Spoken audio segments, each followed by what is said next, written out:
Hi friends, and welcome to week 3 of our Flinch squad circuit. It is the Sun series. We are into week 3 of the tournament and things are really heating up. The matches have been so great so far. I will just say a little apology about how late this is going up. We're obviously a week behind with this one, so we're going to have a double episode this week. We're going to have week 3 today and then week 4 tomorrow, so we'll be all caught up on our review side of things by the end of this week, going into week 5 next week. We've got a special guest for week 4, so do stay tuned for that. It is going to be exciting and can't wait to see him on there, and got some really great matches for you coming up this week. So we're going to have a look at the week 1 matchups going into week 3, which was on Monday the 19th of November. We've got Jaceface versus Pokemarty VGC. We've got Will R versus Johnny Hacks, Hectic versus Wormseye. We've got Stu versus Urine. Wormseye is the player playing 2 matches this week versus Pinko. So lots of exciting content to come out this week. We are going to highlight Will versus Johnny as one of our matches, Hectic versus Wormseye, and Stu versus Urine. So they're going to be the feature matches this week. Lots to look forward to in this episode, and I've got some news as well. So what has arrived in time is one of it's the main prize for this circuit for the players. So this has arrived today, this beautiful trophy, which is, if you can see it on the camera right now, if I can get it in without glaring too much, Flinch Squad Circuit 2019 Sun Series Champion. You've got the little emblem there, and it is just a lovely trophy. So this is going to our champion. These are what these players are playing for, along with a bunch of other really great prizes that we'll be revealing as we go on in the coming weeks. So without further ado, guys, hope you're all well and enjoying it. And just so you know, for everyone at home, if you are enjoying this circuit and you think, I'd love to get involved in this, how can I play? How can I get involved in a competitive environment weekly with all these great players and be involved in the review episode? All you need to do is join up to the Patreon. It is going to get a big revamp for January, so coming January it is getting an absolutely massive overhaul, so there's going to be loads more content on there for VGC specifically. We're going to move a lot of the content primarily over to the Patreon. There will be tons of content on the channel still, so don't worry about that, but we're going to really focus everything around the Patreon to be a kind of a hub for VGC players to go to, where they can learn, access lots of spreads, lots of sample teams, lots of information, articles, everything.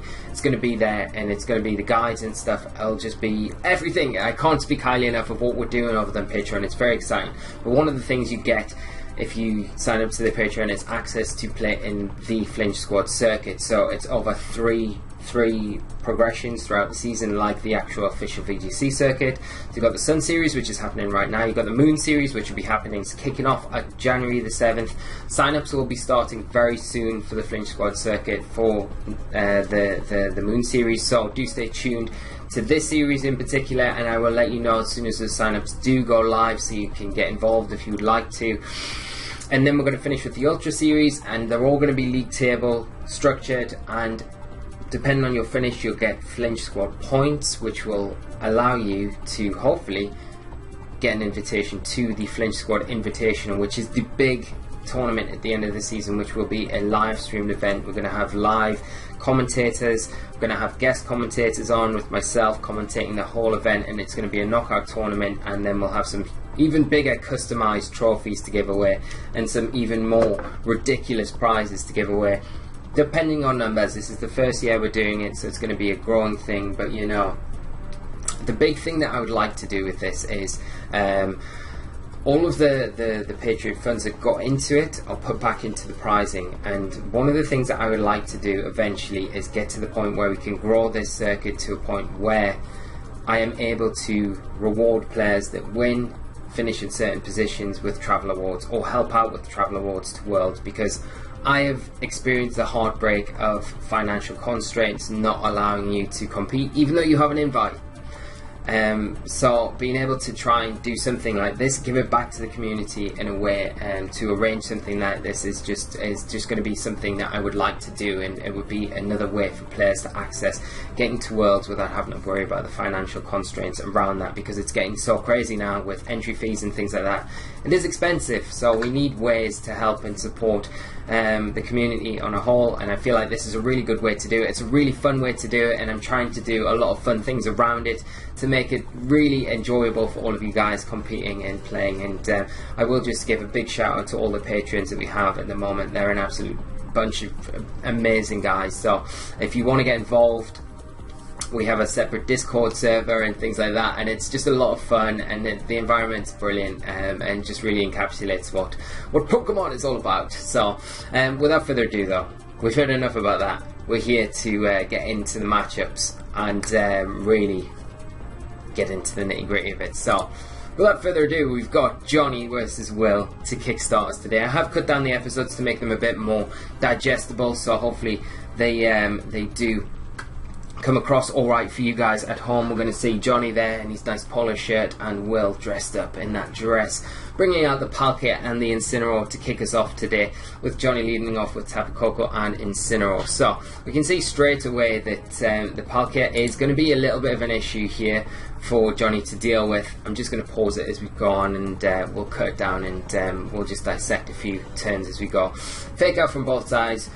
We're going to see, probably we could trade fake outs here. You've got to be worried if you're Johnny about that Trick Room coming out from the Palkia. We've seen it on previous weeks from Will, so that is something that the Palkia does threaten. If that goes up, it's very difficult to deal with. It's threatening the Incineroar, especially the Kyogre could switch in at any point, but it does kind of deter that from Johnny's side with the Tapu Koko. So we'll go into this turn one, see what goes on. We're going to see a fake out come out from Johnny's Incineroar. Is going to just fake out into the Palkia, and there we go, a dead turn. So just trading the fake outs, nothing exciting happening here. Going into turn two, we're going to see Johnny just pivot out with the Tapu Koko into the Palkia, do some good damage onto it, and that damage is important early on, making sure that you are chipping that down to make it a lot easier to get rid of. We're going to see the Kyogre come in, which is a bit surprising because it does bring the rain, helps that Palkia out to no end, boosting those water type attacks.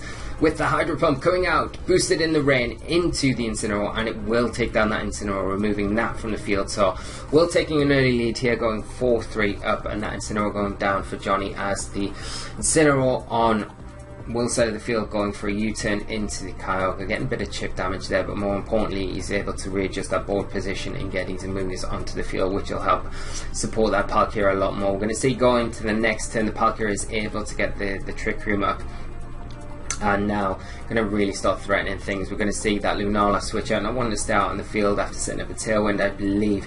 Tapu Koko coming back in, trying to stall out these Tailwind turns, Trick Room turns, and we do see that Trick Room there was just too much. Once the Amoonguss came onto the field, it's just that Rage Powder being able to protect that Palkia so well. The Kyogre on Johnny's side of the field, not really that effective, even though the electric terrain's up. You would think, well, we could probably utilise Thunders and things like that, but with the redirection from the Amoonguss, the protection there is pretty perfect. There's no grass type on Johnny's side of the field to kind of get around that Rage Powder or ignore it, so it makes it very difficult to operate. So I think going into game two, one thing on Johnny's mind is probably thinking, right, I need to stop this Trick Room going up.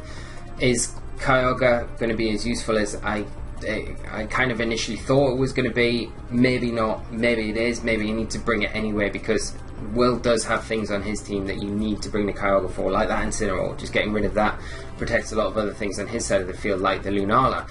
So it's quite conflicting. It's not the best of matchups for Johnny, but I feel like there is ways out there. It's just how he plays it. We're going to go into this next game though, so we're going to see the exact same lead from Will, coming out with that Palkia and the Incineroar, and then we're going to see the Tapu Lele come out. A nice change here from Johnny with that Kyogre. Still going to stick with that Kyogre here, but removing the ability to allow any fake out disruption from the Incineroar here with that Psychic Terrain, so very good.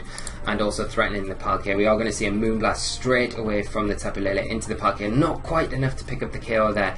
And the Water Spout coming out to follow up from the Kyogre. It is going to be enough to take down the Incineroar, but the Palkia hanging on with the tiniest amount of HP. Can it get the Trick Room up? If it can, we know what happened game one, and there we go, we see it get it up, hanging on with dear life here. I can't believe it did. Now, Will able to get his Kyogre in and take advantage of this rain as well with the Palkia now being the slowest thing on the field. Going to go into that Tapu Lele with a Hydro Pump. Kyogre coming out on Will's side of the field, just going to get some chip damage into Johnny's Kyogre. We're going to see Spatial Rend into the Kyogre there to pick up the knockout there. Lunala hitting into the Kyogre, and then just the Kartana and the Lunala left on Johnny's side of the field. And you know, this Trick Room just showing how just ridiculously powerful it is here. If you cannot handle it and you haven't got a way around it, it's so difficult, especially with just the raw power of these two Pokemon under Trick Room, the Palkia and the Kyogre. We are going to see the Kartana pick up the knockout with the Leaf Blade onto the Kyogre.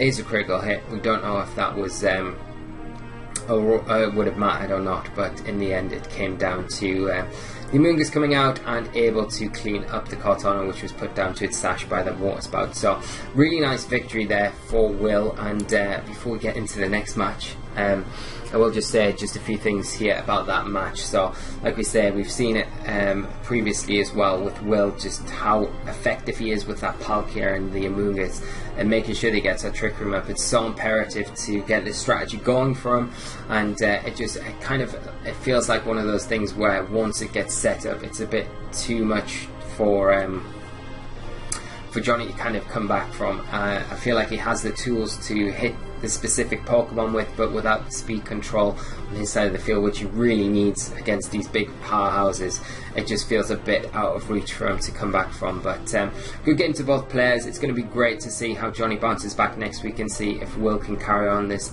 incredible run that he's got going at the minute. So going into our next game, which is going to be Nigel and Hectic, which is going to be an absolute stormer. Both players having a really good start to the season here, so it's going to be an interesting one to see who comes out on top here. We're going to see Nigel lead off with Tornadus Kyogre, and Hectic lead off with the Lunala and the Tapu Koko, which we've seen him use in the past episodes. So he's going to have the same success as he's had before. We're going to see the Tapu Koko get that electric terrain up onto the field, and we're going to see a electric seed activate on that Lunala, boosting those defenses, getting ready for that item as well. So we're going to see first turn Tailwind from the Tornadus, and this will be probably, we're going to see the Kyogre does outspeed everything, so indicating that it is Scarfed. Not quite enough to pick up the knockout on the Tapu Koko, which is now going to probably be an Assault Vest variant, returning with an Electric Web, just reducing those speed stats on the Tornadus and the Kyogre by one stage. So the Tailwind's still in effect,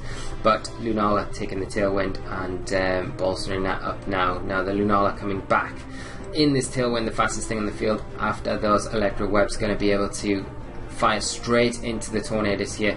Kyogre now wanting to stick around this next turn with Xerneas switching in as Xerneas comes in. We are going to see an Origin Pulse come out from the Kyogre here later in the game. It does miss the Tapu Koko, which gives Hectic the opportunity to go into that Kyogre and pick up a quick KO. So unfortunate there for Nigel. If that Origin Pulse had hit, then it would have been enough to pick up the Tapu Koko. Kyogre would have still been sticking around. Very unfortunate. We're going to see the Geomancy from the Xerneas, but Hectic revealing the role, getting rid of that Xerneas and its boosts. We're going to see Nigel now pick up a knockout onto the Lunala with his Kartana, and Kartana versus Kartana late game. It's going to come down to one on Sash, and it is Hectic's one that does win the speed tie, if it was a speed tie at all. Maybe not. Maybe Nigel's was the Assault Vest that is a bit slower, picking up the win there and taking game one. So going into game two, going to see Nigel adapt his lead here. He's going to go off with the Xerneas and the Amoonguss. Now we're going to see Tapu Koko take the Skydrop, take that Amoonguss out of the equation as Lunala sets up a Tailwind here in the face of that Xerneas, while it does go for that Geomancy, absorbing all that power. And this is a really awkward position for Nigel, because that roll is going to be in effect and you can't Rage Powder it this next turn with Amoonguss being in the sky. And as we see turn two, he does just roll that Xerneas out, not worrying about the boost then, getting rid of them. Now Amoonguss being taken care of quite easily by the Lunala. Tapu Koko supporting all the way with these Electro Webs and picking up two quick KOs on the Amoonguss and the Kartana, leaving Nigel with his Xerneas and one remaining Pokemon, which you've got to imagine is that Kyogre, which it is. Kyogre coming in for Nigel, able to clean up what's left on the field after the Tailwind ends on Hectic's side of the field with that water spout, and Xerneas getting the 2-turn Geomancy up, and now it might be just a little bit too much for Hectic to come back from. We're going to see a Dazzling Gleam come out. It's going to be enough to pick up a big critical hit on that Toxicroak, especially if it was an Assault Vest. You would think it would normally be able to take that, taking the Kartana down to its sash. The Kyogre does flinch there from the fake out from that Toxicroak. Leaf Blade going to pick up the knockout there, and then the forfeit. So all tied up going into game 3. Nigel going to adapt his lead again this first turn, going with the Tornadus Kyogre from game 1, and Hectic going to keep with that Lunala Tapu Koko that's been working so well for him in all of these games. We're going to see Tailwind turn 1 from both players, and then a Water Spout come out at exactly the same turn as game 1, with the Electro Web coming out after the Tailwind from that Tornadus on the Tapu Koko. But we are going to see the Lunala reveal Roost here, so taking those Water Spouts kind of with just wiping away that damage from the Kyogre and getting its health back up into a healthy position here. So Kyogre switches out, Kartana going to hit the field. We're going to see a taunt from this Tornadus to prevent probably any more Roosts, any more Tailwinds from this Lunala as the Tapu Koko goes into that Tornadus and picks up the knockout there, taking an early lead for Hectic in this game 3. And Tapu Koko hit by the recoil, and because it's such low health anyway, going to go down. So tying up the match with a Moonblast now, Moonguy's Beam coming out into the Kartana, and we'll be able to see how much damage this does and reveal whether it is an Assault Vest variant or not. And it does look like this is the Assault Vest variant. Kartana taking that pretty comfortably as Hectic brings in his Kartana, but from game 1 we know that this Kartana on Hectic's side of the field is faster than Nigel, so he's not on the best of positions right now. We're going to see an Origin Pulse. Lunala avoids, Kartana avoids. That is a heartbreaking turn for Nigel there, as the Sacred Sword comes out from Hectic. Going to be into that Kartana, picking up the KO, getting the Beast Boost, and you've got to imagine now with that Sash intact, it's just the game slipping away from Nigel, which is really unfortunate. Moonguy's Beam into the Kyogre. Going to be enough to pick up the knockout there, and probably be enough to close this game up for Hectic, who will move on to another big victory in this series, and moving my little step closer to that trophy that we revealed earlier on. Tailwind's pittering out now, Nigel down to just his Xerneas, I believe, and I don't feel like it's going to be quite enough against this +1 Kartana and the Lunala. We're going to see the Smart Strike come out here, +1 probably will be enough, and it is enough to pick up the KO, and like we've said all along, is enough to pick up the knockout for Hectic. Nigel was a bit unfortunate. He had some big misses with Origin Pulses in this game and throughout the set, but constantly Hectic just played very consistently here, just showing how good a utility that Assault Vest Tapu Koko was with the Electro Webs. Very important for later on in the game, just getting that chip damage onto both Pokemon and things like that. And I am just going to be 1 second and I'll be right back, guys. Hi guys, and we are right back. Sorry about that, but that is going to finish up week 3. So those are 2 featured matches this week, and it's a little bit shorter than other weeks, but keeping them quite condensed, just making sure that these aren't getting too long, because when we have our guests on, they're probably going to be a little more extended than usual.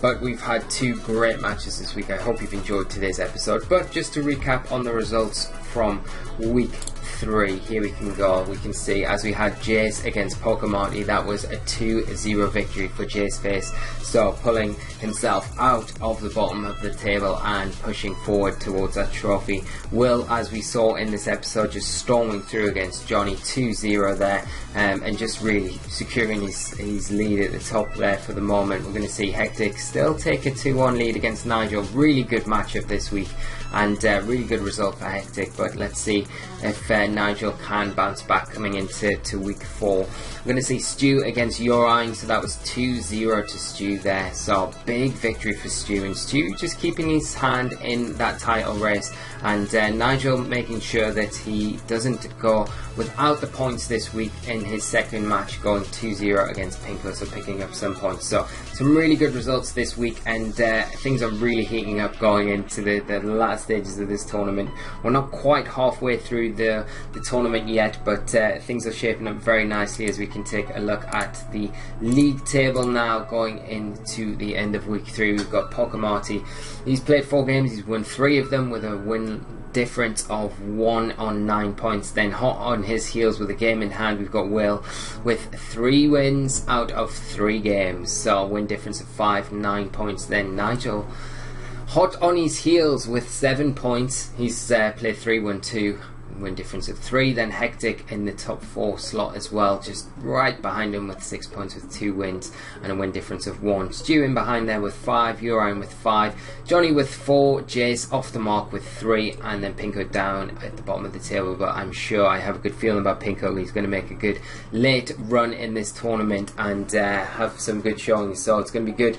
Looking at the feature matches, as I say, week 4's review episode will be up tomorrow, guys, so do not miss that.